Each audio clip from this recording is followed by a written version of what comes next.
en el corazón de la ciudad, en una de esas calles arboladas donde el tiempo parece moverse más despacio, y las casas aún guardan los secretos de generaciones. Vivía una mujer llamada Elena a sus 80 años. Elena no era simplemente una anciana, era la matriarca de un mundo que ella misma, junto a su difunto y siempre recordado esposo Carlos, había construido desde los cimientos con amor, sudor y un sacrificio silencioso que solo ellos dos conocían. Su casa no era una mansión ostentosa, pero sí un hogar en toda la extensión de la palabra, un refugio de paredes robustas, y un jardín que florecía cada primavera como una promesa renovada. Cada rincón estaba impregnado del aroma de los guisos de Carlos, que parecían poder curar cualquier mal, y del eco de las risas de sus hijos cuando aún eran niños, un sonido que Elena atesoraba en su memoria como la más dulce de las melodías. Ella creía firmemente, con la fe ciega de una madre, que su mayor fortuna no estaba en las cifras de sus cuentas bancarias, sino en los lazos invisibles pero supuestamente irrompibles que unían a su familia. Un tesoro, pensaba ella, inmune a las crisis, a la enfermedad y al inexorable paso del tiempo, desde que Carlos partió 10 años atrás. Dejando un vacío en la casa y en su alma que nada parecía poder llenar,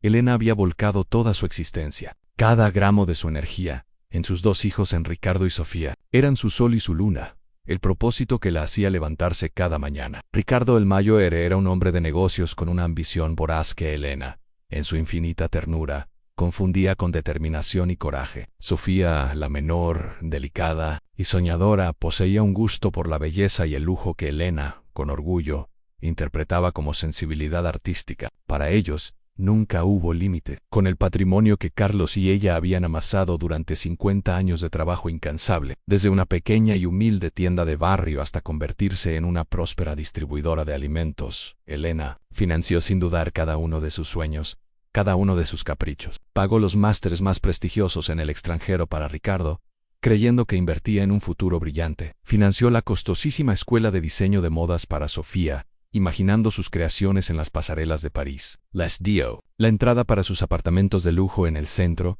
amuebló sus vidas con todas las comodidades que ella nunca tuvo de joven, y organizó bodas que fueron la comidilla de la ciudad, banquetes dignos de la realeza. Lo hacía sin dudar, sin pedir nada a cambio, con el corazón rebosante de un amor tan inmenso que en su ceguera era incapaz de ver las finas y peligrosas grietas que ya se formaban en los cimientos de su paraíso familiar. Para Elena, su vida era una pintura perfecta, un óleo de felicidad doméstica que le gustaba contemplar. Los domingos, la casa revivía, el olor a estofado inundaba cada estancia mientras sus nietos, a los que adoraba con locura, correteaban por el jardín, sus gritos de alegría, el sonido más puro del mundo. Ricardo, siempre con su teléfono en la mano, hablaba de sus audaces inversiones, de mercados y porcentajes, usando una jerga que Elena no entendía, pero que le sonaba a éxito. Sofía, hojeando revistas de moda, describía sus planes para lanzar una marca de ropa exclusiva, un imperio de la belleza. Elena los escuchaba, henchida de orgullo, sintiendo que todo el esfuerzo de su vida, cada noche sin dormir,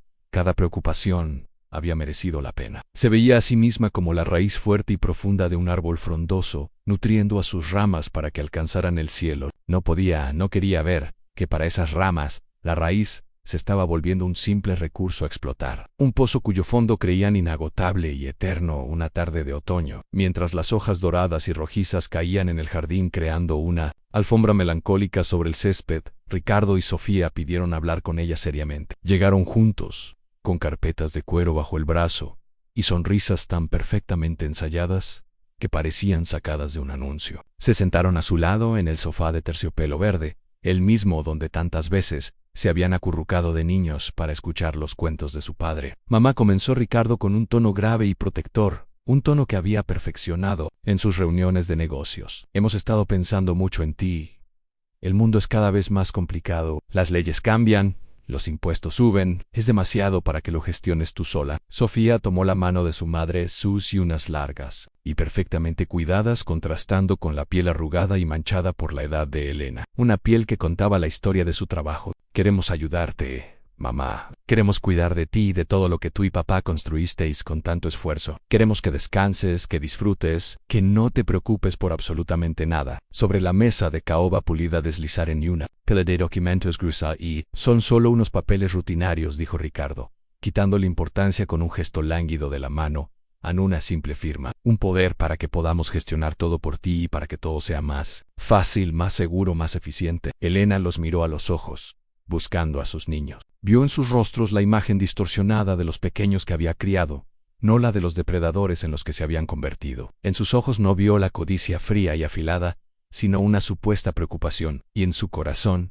el amor incondicional, esa fuerza poderosa y a veces autodestructiva. Silenció la pequeña y débil voz de la intuición que, desde algún rincón olvidado de su mente, intentaba advertirle del abismo que estaba a punto de abrirse bajo sus pies. A la confianza es un cristal finísimo. Una vez que se resquebraja, aunque intentes pegar los trozos, nunca vuelve a reflejar la luz de la misma manera. Pero el amor de una madre, a veces, es un cristal tan grueso, tan teñido por el pigmento del afecto incondicional, que no permite ver las fisuras hasta que es demasiado tarde y todo el universo se hace añicos. Elena tomó la pluma de plata que le ofrecía Ricardo. Era pesada, fría. Su mano, que había firmado tantos cheques para la felicidad de sus hijos, para sus estudios, sus coches, sus caprichos, ahora temblaba ligeramente, pero no por la duda, sino por la emoción. Se sentía cuidada, protegida, amada. Para ella este acto era la culminación de una vida de entrega, el retorno final de su inversión de amor en que sus hijos, ahora adultos y exitosos, se iban a tragar.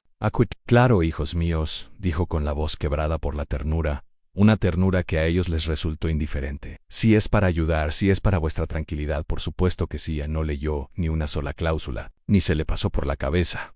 ¿Cómo iba a hacerlo? Desconfiar de sus propios hijos habría sido para ella una traición, un pecado. Leer ese galimatías legal habría sido un acto de desconfianza, una ofensa a esos dos seres que habían salido de su vientre y a los que había amamantado. Cada página contenía un lenguaje legal, árido, denso y enrevesado, que ocultaba dagas afiladas tras términos como cesión irrevocable de plenos poderes, poder general absoluto y sin restricciones, y transferencia incondicional de activos. Ella solo vio el título, en una tipografía elegante y tranquilizadora: Acuerdo de gestión patrimonial familiar. Para ella, la palabra familiar era un sello de garantía, un sinónimo de amor y seguridad, la palabra más sagrada de su vocabulario. Firmó donde le indicaron, una firma tras otra, su rúbrica en el patíbulo. Mientras firmaba, Sofía le acariciaba la espalda con una mano que parecía cálida, pero que estaba helada por la codicia. Ricardo, con una sonrisa de triunfador, le sirvió una copa de su vino favorito. Para celebrar, dijo él.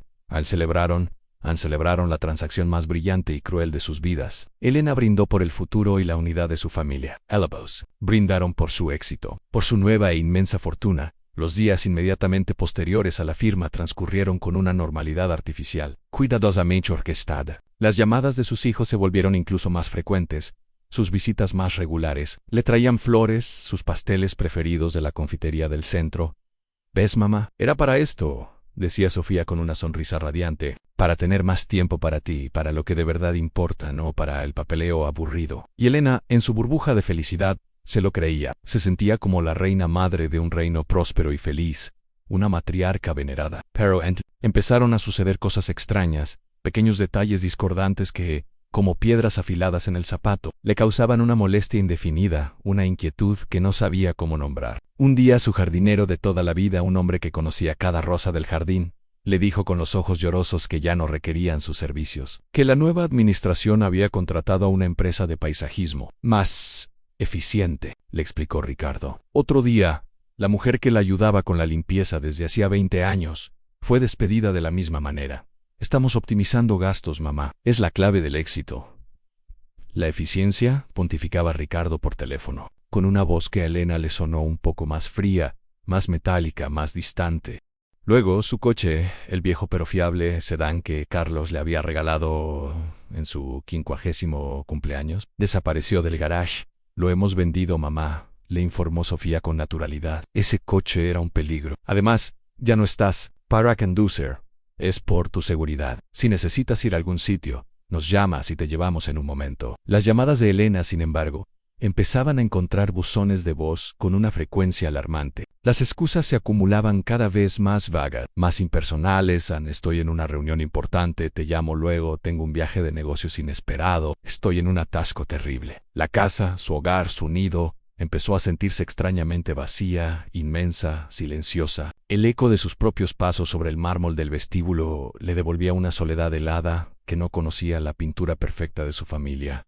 feliz comenzaba a desvanecerse, como un cuadro expuesto demasiado tiempo al sol. Los colores se agrietaban, revelando un lienzo oscuro debajo. Sentía un frío en los huesos que no tenía que ver con el clima. Era un frío que nacía en la boca del estómago y le subía por la espalda como una serpiente. Empezó a sospechar, pero la sospecha era un pensamiento tan monstruoso, tan antinatural, que su mente se negaba a albergarlo. Sus hijos, sus pequeños Ricardo y Sofía, robarle, engañarla, tenía que ser su imaginación. Los desvaríos de una anciana que empezaba a perder el contacto con la realidad, como ellos mismos le sugerían a veces con falsa preocupación. Se aferraba a esa idea con desesperación, porque la alternativa era un abismo, tan negro y aterrador que ni siquiera se atrevía a contemplarlo.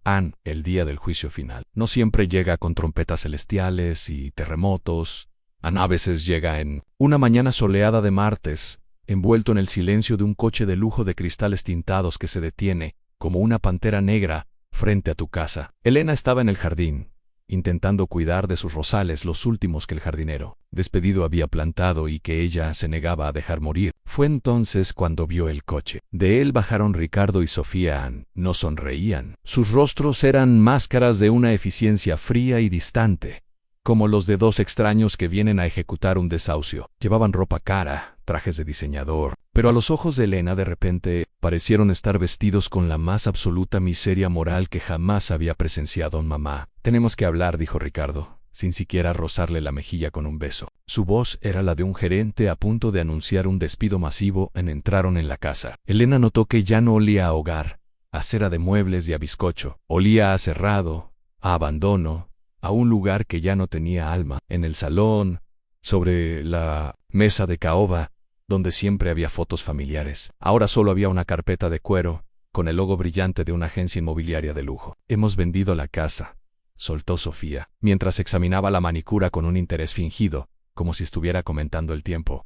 El mundo de Elena se detuvo. El tiempo se congeló. Las palabras flotaban en el aire, carentes de sentido. Vendido. Su casa, el santuario de sus recuerdos, el lugar donde había amado, reído y llorado durante 50 años. «Pero, ¿por qué?», balbuceó Elena, sintiendo que el suelo de mármol se abría bajo sus pies, revelando un pozo sin fondo. «Is poor too». «Bien, mamá», repitió Ricardo, y esa frase que una vez la había consolado ahora sonaba como el estribillo de su traición, una burla cruel. «Este lugar es demasiado grande para ti. Los gastos, el mantenimiento, la inseguridad. He encontrado un sitio mucho mejor, más tranquilo, más pequeño, más adecuado para tu edad. Un lugar donde te cuidarán profesionales». El tono era condescendiente, paternalista, el de alguien que le explica algo obvio a un niño o a un deficiente mental. La estaban tratando como un mueble viejo, un trasto, un estorbo del que había que deshacerse para hacer sitio a lo nuevo. La desesperación, una ola negra y furiosa, comenzó a abrirse paso a través del dique de la negación. «No, no quiero irme de aquí. Esta es mi casa, la casa de vuestro padre», gritó, con una fuerza que no sabía que aún poseía, una fuerza nacida de la agonía. Y por primera vez, en ese grito, vio la verdadera cara de sus hijos, sin máscaras. La expresión de Ricardo se contrajo en una mueca de impaciencia y fastidio. La de Sofía se llenó de un desprecio mal disimulado, una frialdad de reptil. «Mamá, por favor, no lo hagas más difícil», dijo Sofía, su voz un siseo. «Ya está todo decidido. Legalmente la casa ya no es tuya.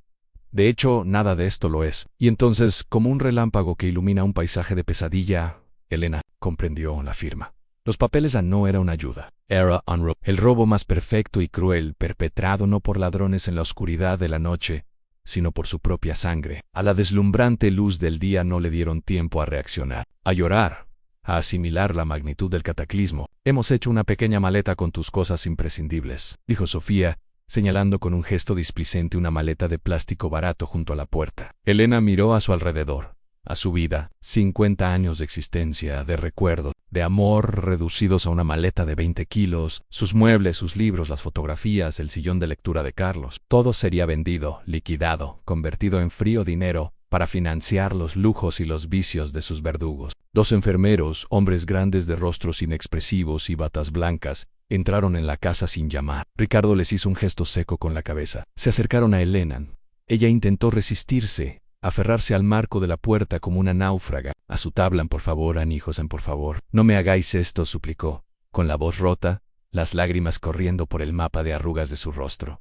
pero sus hijos ya no la miraban. Estaban revisando sus teléfonos, cerrando los últimos detalles de su brillante operación financiera. La sacaron a la fuerza, con una suavidad profesional y terrible, que era más violenta que un golpe. Al pasar junto a Sofía, Elena intentó tocar su brazo. Su hija se apartó con una mueca de asco, como si su madre, la mujer que le dio la vida, de repente la contagiara de vejez y de pobreza que en la metieron en el asiento trasero del coche. Mientras se alejaba, vio por la ventanilla su casa por última vez, como si la viera a través de un túnel que se estrechaba. Vio los rosales que acababa. Derek vio la ventana de su dormitorio, donde Carlos y ella habían soñado un futuro que nunca, ni en la peor de sus pesadillas, incluyó esta traición. Le quitaron las llaves de casa, le quitaron las pocas joyas que llevaba puestas, para que no las pierdas allí, mamá, dijo Sofía con cinismo. Le quitaron hasta el teléfono móvil. Allí no lo necesitarás. Estarás mejor desconectada. La dejaron completamente aislada, muda, ciega. La despojaron no solo de su dinero y su casa,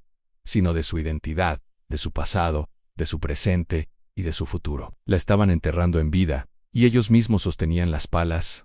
Llamaron al lugar residencia el ocaso dorado, el nombrero. Una burla cruel, un eufemismo grotesco. Un intento patético de disfrazar la podredumbre de la realidad con palabras amables. No era una residencia, era un almacén de ancianos, un depósito de vidas olvidadas. No había ocaso, solo una noche perpetua y sin estrellas.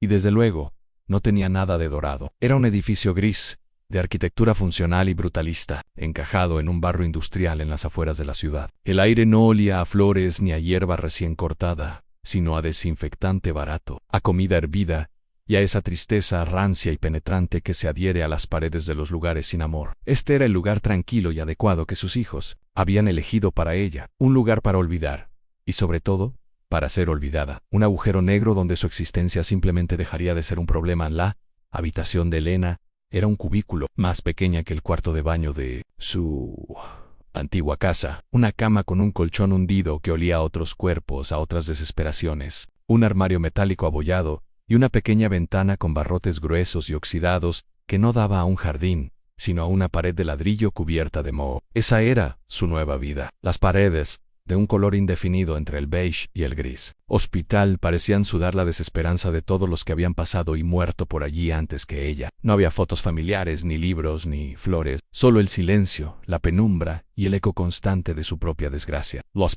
días, o quizás fueron semanas, Elena no se movió de la cama. Se acurrucó en posición fetal, como un animal herido buscando un calor que ya no existía, un refugio imposible. Se negaba a comer, se negaba a hablar. ¿Para qué? ¿Con quién? Las cuidadoras, mujeres quemadas por un trabajo mal pagado y una rutina deshumanizante, la instaban a comer con una paciencia mecánica, sin un atisbo de compasión en sus ojos cansados. Vamos, abuela, la sopa se enfría. Ella no era Elena, era abuela, un genérico, la de la 104. Una cama que ocupar, un número en una lista, un cuerpo que mantener con vida, por obligación. La soledad era una presencia física, una entidad tangible. Era una manta pesada y húmeda que se le pegaba al cuerpo y la asfixiaba lentamente. En la oscuridad de la noche, cuando el único sonido era el zumbido de los fluorescentes del pasillo, el dolor de la traición la visitaba con una crueldad infinita. Veía los rostros de sus hijos, no como los recordaba de niño, con las rodillas sucias y las sonrisas llenas de dientes de leche, sino con las máscaras frías y repulsivas del día del despojo. Cada gesto de amor que les había profesado, cada sacrificio, se convertía en un arma, en un cuchillo afilado, que ahora se clavaba una y otra vez en su corazón. ¿Por qué? Se preguntaba hasta que la pregunta perdía todo significado y se convertía en un lamento sordo, un zumbido dentro de su cerebro. Lloró. Lloró durante días que se fundieron en una noche interminable. Lloró por Carlos, por la promesa que se hicieron de envejecer juntos en su casa, en su jardín. Lloró por su hogar, por cada recuerdo anclado en sus paredes, ahora profanado. Lloró por la mujer que fue, fuerte, orgullosa, independiente, amada. Lloró hasta que sus ojos se secaron, hasta que su alma se convirtió en un desierto de sal, donde ya nada podía crecer.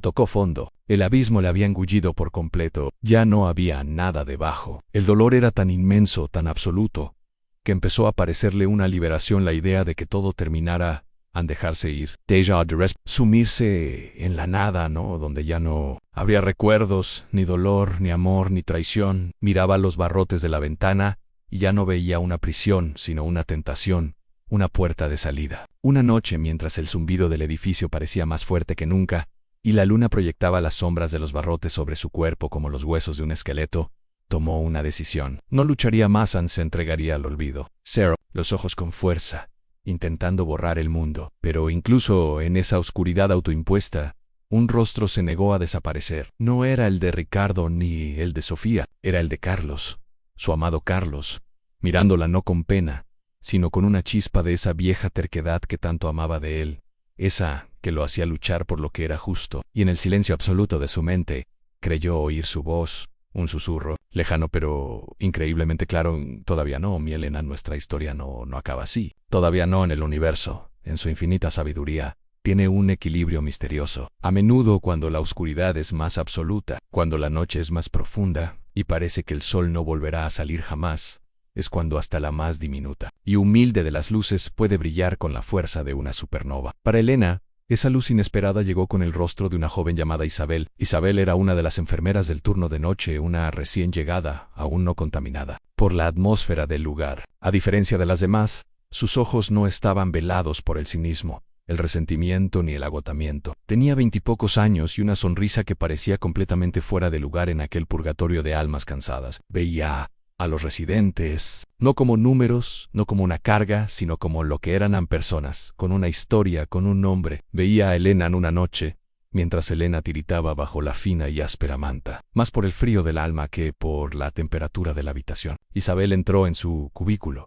No pronunció las frases hechas de siempre, simplemente, en silencio, le puso una manta extra más gruesa y suave, que había traído de su propia casa. Le acomodó la almohada que estaba hecha un gurruño, y antes de irse la toca el brazo, suavemente, un contacto humano, cálido y real. «Descanse, Elena», susurró, y usó su nombre, Ana Elena. Hacía semanas, quizás meses, que nadie la llamaba por su nombre. Ese simple gesto, esa palabra, ese calor, fue como una gota de agua fresca en un desierto reseco. No borró el dolor, no la curó, pero por un instante, un bendito instante, lo alivió. A la noche siguiente, Isabel volvió. Se sentó en el borde de la cama, a una distancia respetuosa. «Mi abuela también se llamaba Elena», dijo, rompiendo el silencio espeso. «Era la mujer más fuerte y testaruda que he conocido». Y comenzó a hablarle noche tras noche, en voz baja. Le contaba de sus agotadores estudios de enfermería, de sus sueños de viajar por el mundo, de las tonterías de su novio. No le pidió a Elena que hablara, no la forzaba. Solo compartía su luz, su vida, sin esperar absolutamente nada a cambio. Poco a poco, como una planta que ha sobrevivido a una helada y se vuelve tímidamente hacia un rayo de sol,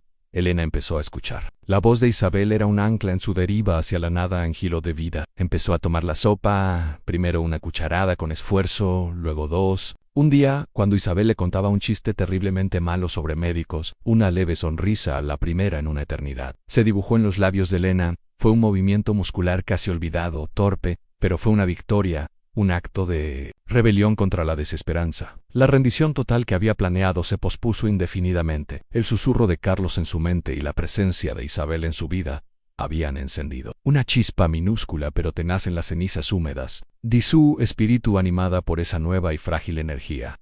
Un día decidió poner un poco de orden en sus escasas pertenencias. Sus hijos le habían dejado una pequeña caja de cartón mugrienta, un último gesto de una caridad insultante, como quien deja las sobras al perro. Dentro había un par de jerseys viejos y comidos por la polilla, un álbum de fotos con las páginas arrancadas donde salían ellos, y poco más. Pero, al fondo, bajo un chal de lana que olía a naftalina, sus dedos tropezaron con algo duro y rectangular. Era una vieja caja de puros de Carlos, una que él usaba para guardar sus pequeños tesoros a medallas de su servicio militar. Una entrada de cine de su primera cita, una concha de la playa donde se prometieron, cosas sin valor monetario, pero con un peso sentimental incalculable. Elena la abrió con manos temblorosas. El olor a tabaco y a madera de cedro la transportó por un instante a su salón, a una tarde de domingo con Carlos leyendo el periódico a su lado. Dentro, junto a una foto descolorida de ellos dos el día de su boda, jóvenes y llenos de sueños, había una pequeña llave de latón, ennegrecida por el tiempo, y un sobre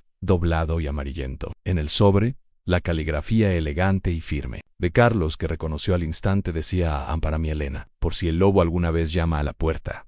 El corazón de Elena comenzó a latir con una fuerza olvidada. Un tambor que llama a la batalla no era un latido de pánico ni de tristeza, era un latido de intriga de propósito. Abrió el sobre con un cuidado reverencial. Dentro, Una nota escueta, casi un telegrama, ¿no?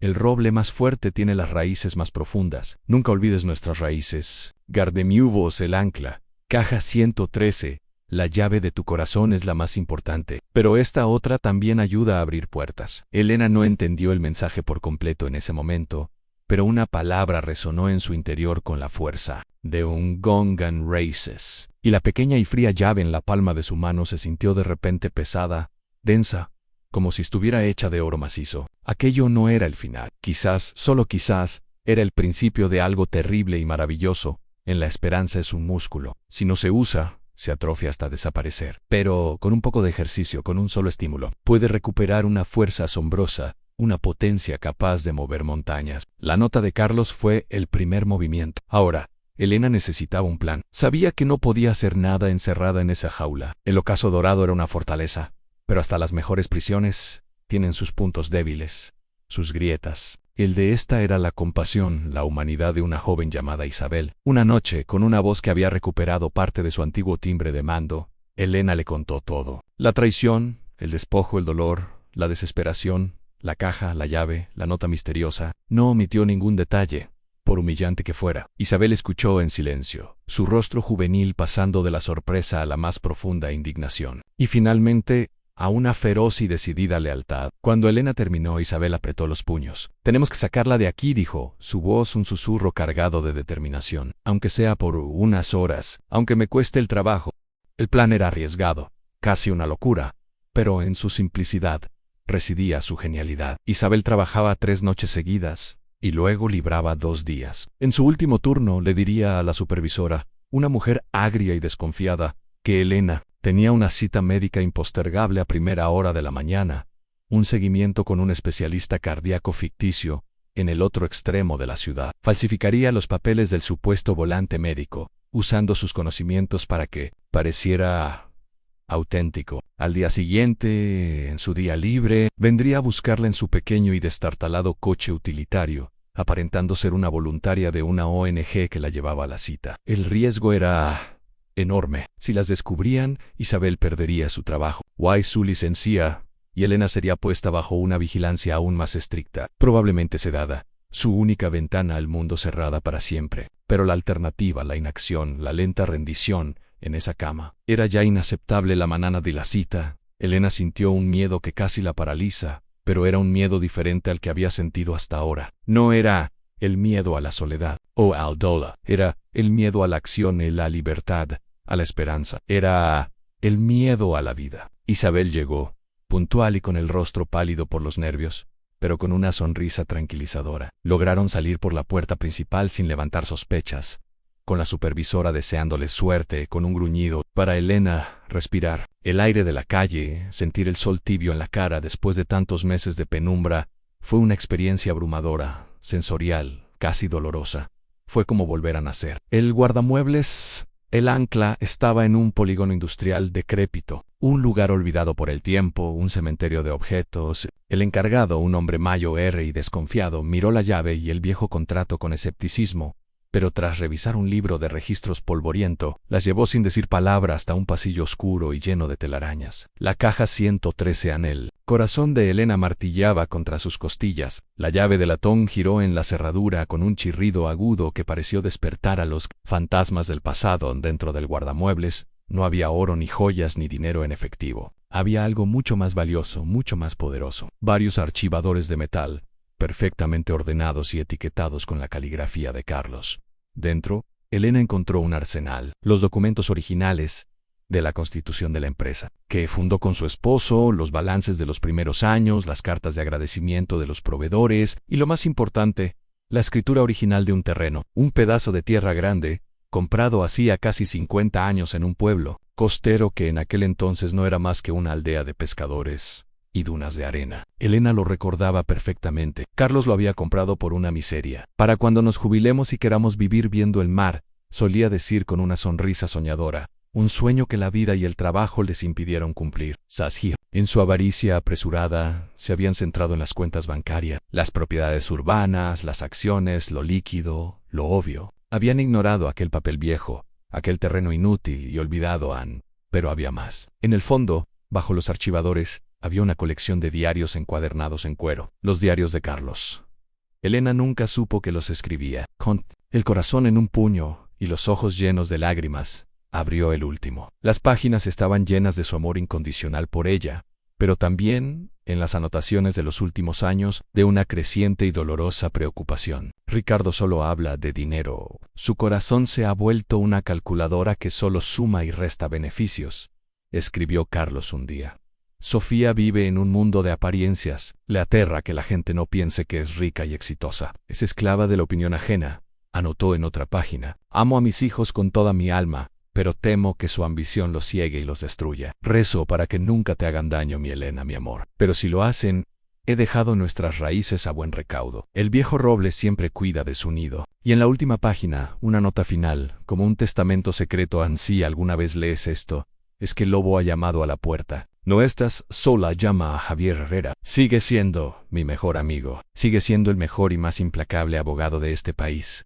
Y odia a los lobos con toda su alma. Junto a la nota, un número de teléfono. Javier Herrera era un hombre jubilado de los tribunales, pero no retirado de la guerra. Había colgado la toga, pero su mente seguía siendo un arma legal de destrucción masiva. Vivía en una hermosa casa de campo, rodeado de miles de libros y de un jardín que cuidaba con la misma meticulosidad con la que antes preparaba sus interrogatorios. Cuando recibió la llamada, reconoció la voz de Elena al instante, aunque estuviera debilitada y rota por el sufrimiento. Escuchó la historia completa sin interrumpir, en un silencio tenso, y Elena pudo oír al otro lado de la línea cómo su respiración se hacía más pesada, más furiosa, a cada detalle de la traición. Cuando Elena terminó, con la voz ahogada, largo silencio. Carlos siempre me decía que sus hijos tenían el corazón de su abuelo materno. Un hombre ruin que vendería a su propia madre por un buen negocio, dijo Javier con una voz grave, cargada de una ira fría y controlada. Nunca creí que tuviera razón, qué iluso fui. Elena, escúchame, no te muevas, no jogas nada. Dame 24 horas. Javier no necesitó más. Su mente, entrenada durante 40 años para encontrar la verdad entre las mentiras y destruir a sus oponentes, se puso en marcha como una máquina perfectamente engrasada. Movilizó a sus antiguos contactos, ex jueces, fiscales, periodistas de investigación y solamadas. Rebuscó en bases de datos, y lo que descubrió fue una bomba de relojería financiera. El pequeño y olvidado pueblo de pescadores donde estaba el terreno de Elena ya no era un pueblo. En los últimos 5 años, gracias a una recalificación urbanística y a la inversión extranjera, se había convertido en el epicentro de un boom turístico sin precedentes en el país. Hoteles de lujo, Compass de Golf, un puerto deportivo, y el terreno de Elena, aquel solar inútil y polvoriento, estaba justo en el centro geográfico del futuro desarrollo más grande y exclusivo de la región. Un megaproyecto de un consorcio internacional. Su valor no era de millones, era de decenas y decenas de millones. Ricardo y Sofía, en su soberbia y su prisa, habían despreciado las raíces. Y en esas raíces se encontraba la fortuna más grande de todas. San Javier fue a visitar a Elena, no al ocaso dorado de donde Isabela sacó esa misma tarde con otra excusa médica, sino a un apartamento seguro y anónimo que alquiló para ella, lejos de miradas indiscretas. Isabel, que había decidido arriesgarlo todo por aquella causa, pidió una excedencia en el hospital y se convirtió en la asistente personal. La enfermera y la guardiana de Elena, por primera vez en muchos meses, Elena durmió en una cama cómoda, comió comida de verdad y caminó por una habitación sin sentirse en una jaula. Pero no estaba allí para descansar. Estaba allí para planear su contraataque, para afilar sus armas. Podríamos demandarlos mañana mismo, Elena, explicó Javier, mientras extendía mapas, informes y documentos sobre una gran mesa de comedor, con los diarios de Carlos como prueba de la premeditación y las evidencias de la enajenación mental transitoria que te provocaron. Ganaríamos, los humillaríamos en un tribunal, los mandaríamos a la cárcel. Elena lo miró, y Javier vio que la mujer frágil y rota que había oído por teléfono había desaparecido. En su lugar, había una emperatriz de hielo. Sus ojos, antes apagados por la tristeza, ahora tenían el brillo del acero pulido. No, Javier, dijo con una calma que era mucho más aterradora que cualquier grito. Un juicio es rápido. Sería pública, sí, pero corta. Sufrirían, pero no aprenderían. Han destruido 50 años de mi vida. Han profanado la memoria de su padre. Se rieron de mi amor y me dieron por muerta. No merecen una batalla legal. Merecen una guerra. Total. No quiero solo que me devuelvan mi dinero. Quiero que sientan exactamente lo que yo sentí. Quiero que conozcan el miedo, la soledad y la desesperación. Quiero que miren al abismo. Y quiero que se lancen a él voluntariamente, felices, empujados por su propia e insaciable codicia quiero. Una venganza, la palabra resonó en la habitación, cargada de un peso inmenso. Javier, que había visto a los criminales más duros y a las víctimas más destrozadas, sintió un escalofrío. Vio en Elena a la versión femenina del conde de Montecristo, a un general a punto de trazar el plan de su batalla más decisiva y sangrienta. La venganza no sería un acto impulsivo de rabia, sino una obra de arte de la destrucción, fría, metódica y ejecutada con la precisión de un neurocirujano. El primer paso fue crear una entidad fantasma, una herramienta intocable. Viajaron a Suiza con una parte minúscula del valor estimado del terreno como aval, consiguieron un crédito multimillonario y crearon una sociedad de inversión opaca y misteriosa. Un hombre surgió en la mente de Elena, un símbolo perfecto. De su propia historia la llamaron Inversiones Fénix, el ave mitológica que resurge mucho más poderosa y gloriosa de sus propias y dolorosas cenizas. La codicia es un animal insaciable. No tiene cerebro solo este mago. Cuanto más come, más hambre tiene, y su hambre anula cualquier instinto de precaución. Elena lo sabía mejor que nadie. Había alimentado a ese animal en sus hijos durante años con una dieta de lujos y caprichos. Ahora iba a usar su apetito voraz como el arma principal de su destrucción. Con Inversiones Fénix operando desde la discreción y el prestigio de Ginebra, con una fachada impenetrable de secretismo y exclusividad, el plan entró en su segunda y delicada fase la seducción. Ricardo había utilizado el dinero robado a su madre para fundar una consultora de inversiones de alto riesgo. Se sentía un genio de las finanzas, un rey Midas moderno que convertía en oro todo lo que tocaba, sin darse cuenta de que el oro era de su madre. Sofía, por su parte, había lanzado su marca de moda, Sofía, con un marketing apabullante y unos precios absurdamente elevados, vendiendo una idea de lujo que en realidad era hueca, sin calidad ni alma. Ambos estaban expandiéndose de forma agresiva, temeraria, tomando deudas con otros bancos, creyendo que su talento era ilimitado y su suerte infinita. Eran los peces perfectos para su plan en grandes, orgullosos, hinchados de ego y nadando con arrogancia en aguas muy peligrosas. Inversiones Fénix, a través de una red de intermediarios y bancos de inversión de primer nivel que Javier había contactado, comenzó a moverse sigilosamente en los mismos círculos financieros y sociales que Ricardo y Sofía. El nombre de Fénix empezó a susurrarse con reverencia en los clubes de negocios, en los campos de golf y en las fiestas de la alta sociedad. Un fondo misterioso, increíblemente rico, con base en Suiza, y con un apetito insaciable por las operaciones audaces y de alto rendimiento. El primer contacto fue con Ricardo, un representante de Fénix. Un banquero suizo de aspecto impecable le ofreció financiar una de sus operaciones más arriesgadas y ambiciosas, una que todos los bancos locales habían rechazado por considerarla. Las condiciones eran increíblemente favorables, cosían regalo. Ricardo, cegado por la oportunidad de dar un golpe de mano que lo consagraría como el nuevo titán de las finanzas, no se lo pensó dos veces, no investigó a fondo. ¿Por qué iba a hacerlo? La suerte, creía él, siempre está del lado de los valientes. Firmó el acuerdo, endeudando su empresa hasta las cejas con un acreedor al que no conocía, pero que le prometía el cielo. El sí, jugoso y brillante, había sido mordido.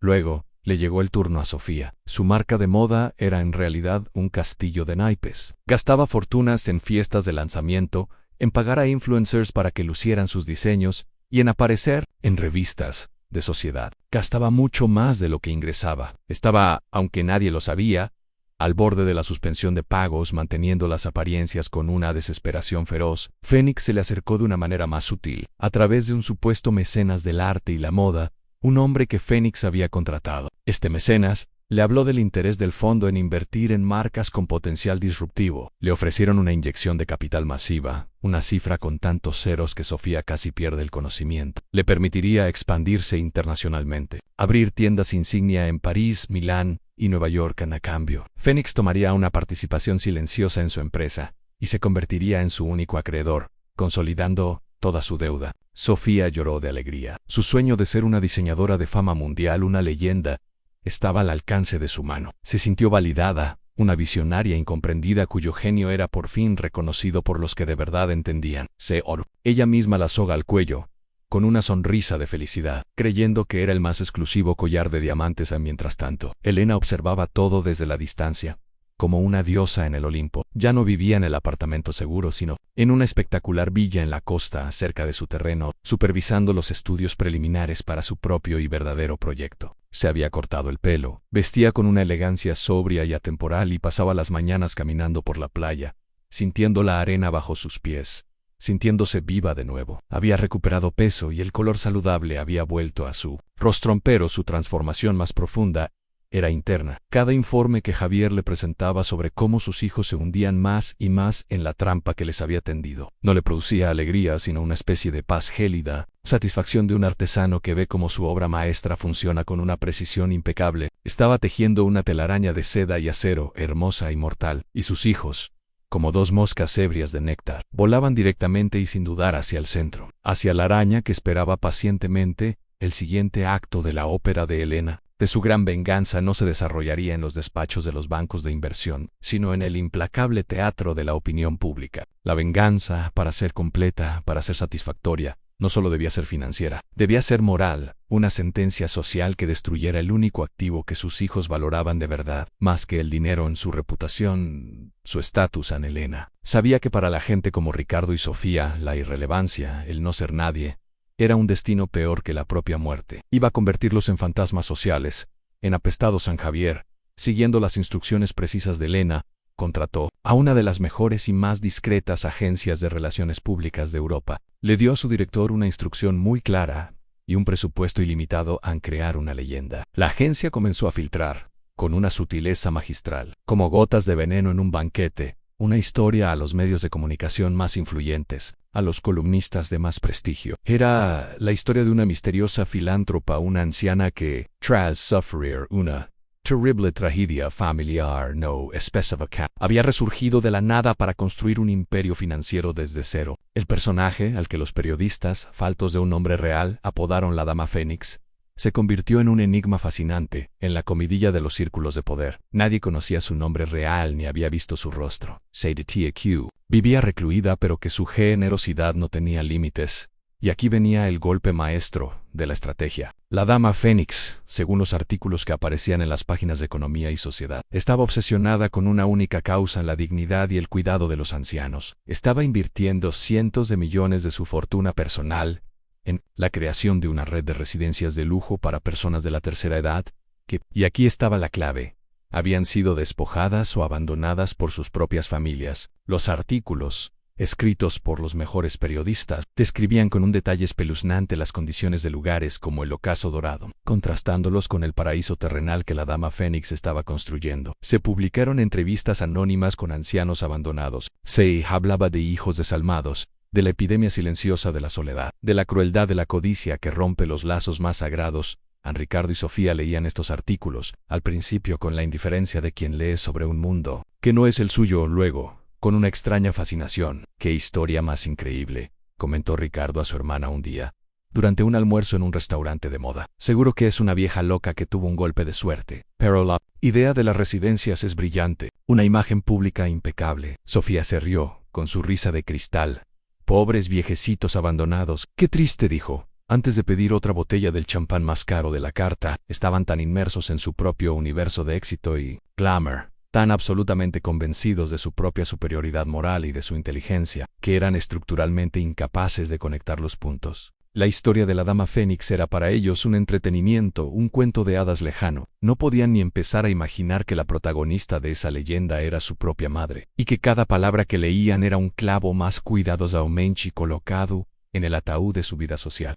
Elena seguía cada artículo, cada reportaje de televisión. Desde su villa no sentía orgullo. Sentía el frío placer de un estratega que ve como el ejército enemigo avanza ciegamente por el campo de mina que él mismo ha sembrado durante la noche. Estaba creando un tribunal popular, y cuando llegara el momento de la gran revelación, el jurado ya tendría su veredicto grabado a fuego en la mente. Sus hijos no serían juzgados solo por robar a su madre, un drama familiar, Syrian Jews, por encarnar esa figura del hijo desalmado que la prensa, bajo su sutil dirección, había convertido en el villano público número uno, en el enemigo de la sociedad. Estaba convirtiendo su historia personal y dolorosa en una parábola universal, y a sus hijos en el símbolo de todo lo que la gente decente despreciaba. En la fase final del gran plan de Elena, era a la vez la más cruel y la más elegante, y no consistía simplemente en quitarles a sus hijos lo que les había dado, sino en hacerles creer que iban a tener mucho, muchísimo más. Quería elevarlos a la cima del mundo, dejar que saborearan la victoria absoluta, que se sintieran inmortales, para que la caída fuera desde la mayor altura posible, una caída libre, interminable y sin paracaídas. Quería que paladearan el éxito justo antes de probar la aniquilación total. Ricardo estaba en un estado de euforia permanente. Gracias al apalancamiento financiero de Inversiones Phoenix, su pequeña y arrogante consultora estaba a punto de cerrar la adquisición de un competidor, mucho más grande y antiguo. Era la operación hostil que lo convertiría en una de las figuras más poderosas e influyentes del mundo financiero de su país. Vivía en un estado de éxtasis arrogante, durmiendo apenas 3 horas al día, alimentándose de café y de su propia soberbia. Gritaba a sus empleados, humillaba a sus subordinados, se sentía invencible, un dios del capitalismo. Sofía, por su parte, preparaba el que sería el desfile más importante de su vida. Con el dinero ilimitado de Phoenix, había alquilado un palacio histórico para presentar su nueva colección. Había pagado fortunas para que asistiera toda la prensa de moda internacional. Los editores de las revistas más importantes, las modelos más cotizadas. Estaba convencida de que ese desfile la catapultaría al panteón de los grandes diseñadores, que su nombre se mencionaría junto a los de los más grandes. Se había vuelto más déspota y caprichosa que nunca, tratando a su equipo con un desprecio absoluto. Convencida de que su supuesto genio le daba derecho a todo a ambos, en la cumbre de su delirio planearon una gran fiesta conjunta para celebrar sus inminentes y espectaculares triunfos. Sería el evento social del año, la fiesta de la década. Alquilaron el salón de baile del Hotel Imperial, el más lujoso y emblemático de la ciudad. La lista de invitados era un quién es quién del poder, la riqueza y el glamour. Ministros, banqueros, artistas, aristócratas. Era su coronación oficial como los nuevos reyes de la ciudad. Y por supuesto cursaron una invitación especial a los misteriosos representantes de Inversiones Phoenix, sus benefactores, sus ángeles de la guarda, a quienes aún no conocían en persona. Querían agradecerles públicamente, agasajarlos, sobre todo, mostrarle al mundo entero que contaban con el favor del fondo de inversión más poderoso y enigmático del planeta Javier. En nombre de Phoenix, aceptó la invitación y, siguiendo el guión de Elena, hizo una contraoferta que dejó a Ricardo y Sofía sin aliento, temblando de emoción. Como muestra de nuestra absoluta confianza en su talento y su visión, les comunicó Javier a través de un correo electrónico encriptado: el Consejo de Administración de Phoenix ha decidido, de forma extraordinaria, aprovechar el marco de su celebración para firmar públicamente la siguiente fase de nuestra fructífera asociación. Esto incluirá una nueva línea de crédito ilimitada para la expansión global del señor Ricardo, y la financiación para la apertura de 50 tiendas insignia para la señora Sofía en las principales capitales del mundo. Moscow. La celebración de sus éxitos pasados sea también el anuncio de un futuro aún más brillante en Ricardo y Sofía. Leyeron el correo electrónico varias veces, incapaces de creerlo. Era más de lo que habían soñado en sus fantasías más desbocadas. No solo estaban en la cima, sino que Phoenix les estaba construyendo una escalera directa hacia el sol. La noticia se filtró por la propia agencia de Elena, por supuesto, y la expectación por la fiesta se disparó hasta la estratosfera. Ya no era solo una celebración, era un acontecimiento histórico en el mundo de los negocios y la moda. Estaban tan borrachos de éxito, tan cegados por la luz de su propia vanidad, que no vieron las innumerables señales de alarma. No se preguntaron por qué sus benefactores eran tan absurdamente generosos. No se preguntaron por qué querían hacer un anuncio tan espectacular en público, en lugar de en un despacho. Su codicia había devorado por completo los últimos restos de su razón. Desde su villa en la costa, Elena supervisaba los últimos detalles, no los del catering de la fiesta, sino los de la ejecución. Tenía los informes detallados de las deudas de sus hijos, las cláusulas de penalización de los contratos que habían firmado con Phoenix, las órdenes de embargo preparadas por un batallón de abogados, listas para ser ejecutadas en el momento preciso. Todo estaba listo. El escenario estaba montado. Los actores principales estaban a punto de pronunciar sus últimas frases felices. Y ella, la dramaturga y directora de la obra, se preparaba para hacer caer el telón, con un estruendo que haría temblar los cimientos de la ciudad entera en la noche de la fiesta. El aire del gran salón del Hotel Imperial vibraba con una mezcla tóxica de envidia, admiración, codicia y champán caro. Ricardo y Sofía eran los soles incandescentes alrededor, de los cuales giraban todos los planetas de la alta sociedad. Él, con un smoking a medida que costaba más que el sueldo anual de una persona normal, estrechaba manos y aceptaba felicitaciones con una sonrisa de insoportable suficiencia. Ella, envuelta en un vestido dorado, diseñado por sí misma, que dejaba poco a la imaginación, flotaba entre los invitados, bebiendo de su adoración como si fuera aire, su risa resonando como cristales rotos. Eran los reyes del mundo, intocables, inmortales, y esa noche era su apoteosis, su coronation a las 11 en punto, tal y como estaba previsto. Las luces se atenuaron y una música solemne silenció las conversaciones. Ricardo y Sofía subieron al escenario, bañados por la luz blanca y pura de un foco. Dieron las gracias a sus invitados, hablaron de su visión, de su talento innato, de su brillante futuro, en un discurso nauseabundamente ególatra. Y entonces anunciaron el momento más esperado de la noche. Y ahora, dijo Ricardo con voz resonante, saboreando cada sílaba, queremos dar la bienvenida al escenario no solo a un socio, sino a un amigo, el arquitecto de nuestro éxito, el representante de nuestros queridos socios, el visionario de Inversiones Fénix. Todas las miradas, como un solo organismo, se giraron hacia la entrada principal. Pero quien emergió de las sombras y caminó lentamente hacia el escenario no fue un joven y apuesto banquero suizo. Fue Javier Herrera, el viejo abogado, que caminaba con la calma inexorable de un verdugo que va a cumplir con su deber. Hubo un murmullo de confusión entre los invitados. Ricardo y Sofía lo miraron, completamente perplejos.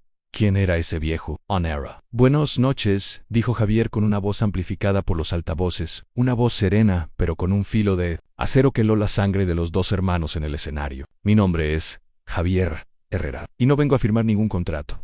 Vengo a cerrar las cuentas. Detrás de él, una pantalla gigante, que debía proyectar los logos de las empresas de los homenajeados, cobró vida, y en la pantalla apareció Elena, no la anciana desvalida y temblorosa, que abandonaron en un asilo. Era una mujer que irradiaba un poder gélido, una dignidad imperial. Sentada en un sillón que parecía un trono, con el mar tormentoso de fondo, miró directamente a la cámara, como si mirara a los ojos de cada uno de los presentes, y especialmente a los de sus hijos, y empezó a hablar a Ricardo. Sofía, dijo, y su voz, serena pero increíblemente cortante, llenó el salón hasta el último rincón.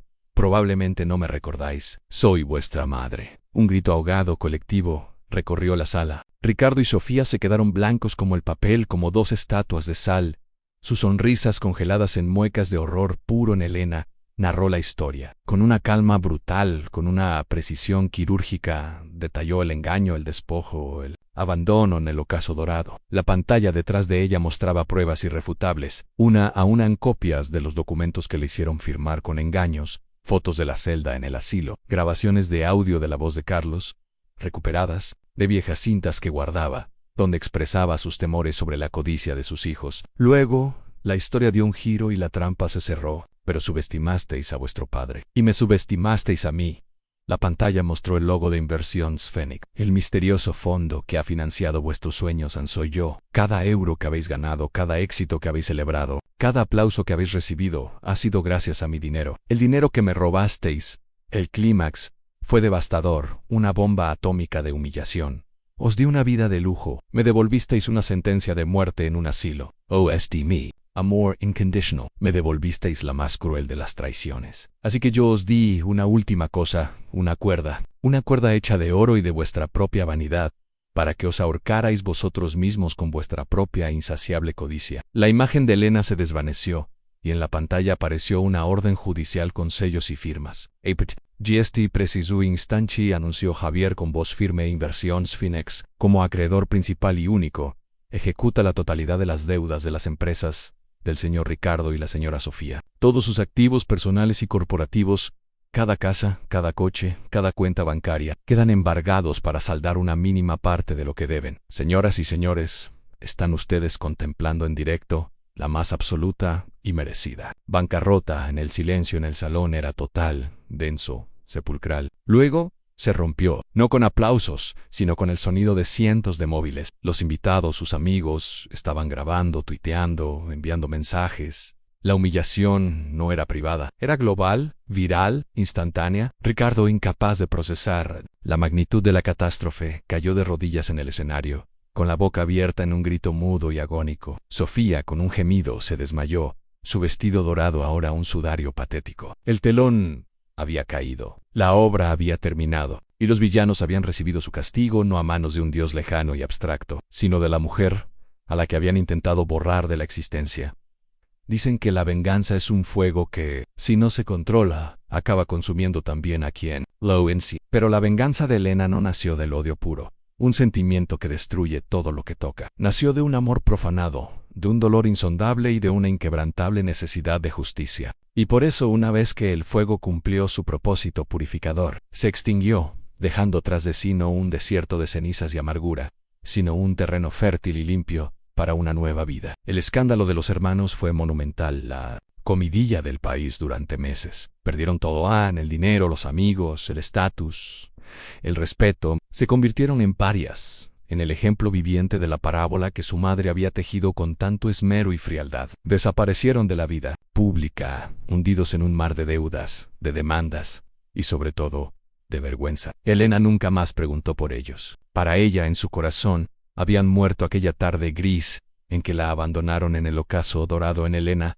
no volvió a la vida de la alta sociedad que su nueva fortuna le permitía. No tenía ningún interés en ese mundo de máscaras, de sonrisas falsas y de lealtades compradas. Vendió el terreno del megaproyecto al consorcio internacional por una cifra astronómica, una cantidad de dinero que la mayoría de la gente no puede ni imaginar. Pero no se compró yates, ni mansiones, ni aviones privados. Invirtió la mayor parte de su inmensa fortuna en hacer realidad a gran escala la leyenda de la Dama Fénix. Construyó la Fundación Hogar Carlos y Elena, una red de residencias para ancianos que eran la antítesis del ocaso dorado. Eran lugares llenos de luz, de jardines, cuidados, de bibliotecas, de talleres de arte, de música, de respeto, lugares donde los residentes no iban a morir sino a vivir con dignidad, con alegría y con un propósito hasta el último de sus días. En la primera de estas residencias, la más hermosa, la construyó en su tierra, en la costa, con unas vistas espectaculares a ese mar que ella y Carlos siempre habían soñado tener frente a su ventana. Y se fue a vivir allí, no como una residente más, sino como su directora y su alma. Su despacho no tenía diplomas de gestión ni títulos universitarios en la pared. Tenía fotos de Carlos de sus padres, e incluso una pequeña foto en blanco y negro de sus hijos, de cuando eran pequeños, de cuando sus sonrisas aún eran inocentes. Un recordatorio, no de lo que perdió, sino de la fragilidad del alma humana y de las terribles decisiones que las personas pueden tomar. Su vida se hileno de una riqueza nueva y verdadera, una que el dinero no podía comprar. Isabel, su leal aliada, se convirtió en la jefa de enfermeras de la fundación, y su amistad era el tesoro más preciado de Elena, un lazo forjado en la adversidad más oscura. Javier era su visitante frecuente. Jugaban al ajedrez en la terraza, durante horas discutiendo de política, de filosofía y de libros. Dos viejos soldados compartiendo la paz después de una batalla ganada. Sus días ya no estaban llenos de silencio y soledad, sino de las historias de los residentes, de sus risas, de la gratitud sincera en sus ojos. Encontró una nueva familia, una mucho más grande, una familia elegida por el corazón y forjada en el respeto mutuo y las experiencias compartidas en una tarde. Mientras paseaba por el inmenso jardín de la fundación que descendía hasta la playa, uno de los residentes, un viejo carpintero de manos nudosas, la preguntó si, dispius dutadu, lo que había pasado, era feliz. Elena miró el sol poniéndose sobre el mar, tiñendo el cielo de colores naranjas, rosas y violetas. Pensó en su increíble viaje, desde el paraíso perdido de su hogar hasta el abismo del asilo, y desde allí hasta esa paz serena que ahora sentía en la venganza. Le había devuelto la justicia y el poder sobre su propia vida. Pero había sido el propósito, el acto de construir algo bueno, bello y duradero sobre las ruinas de su dolor, lo que le había devuelto el alma. Sonrió, una sonrisa genuina, cálida, sin rastro de hielo ni de tristeza. Sí, Manuel, respondió con voz suave, nunca en mi vida he sido tan rica.